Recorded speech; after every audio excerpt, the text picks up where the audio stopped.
IDF हर जलसे में वो मौजूद होते हैं, मेडिकल कैंप उनका। आपके तावन के लिए थोड़ी देर पहले मुझे उनकी जरूरत पड़ गई। IDF के लिए पुरजोर तालियां, तालियां। विमेन विंग के लिए पुरजोर तालियां।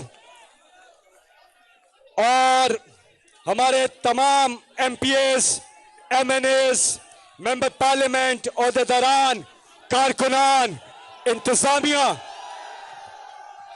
हमारे वर्कर्स के लिए खास तौर पे पुरजोर तालियां। अभी हम ब्रेक ले रहे हैं, हम इमरान खान का क्रिकेट का एक पैकेज देखेंगे। तकरीर से ब्रेक ले रहे हैं हम।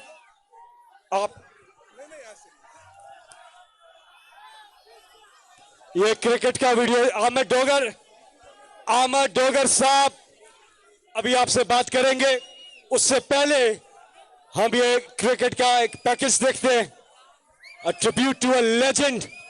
और इसका सेकंड पार्ट हम बाद में देखेंगे कि ये अजीम लीडर इमरान खान, जिनके लिए आप सब यहां इकट्ठे हुए हैं और अभी लोग रास्ते में भी हैं, ये इंशाल्लाह पाकिस्तान की तारीख का सबसे बड़ा जलसा है।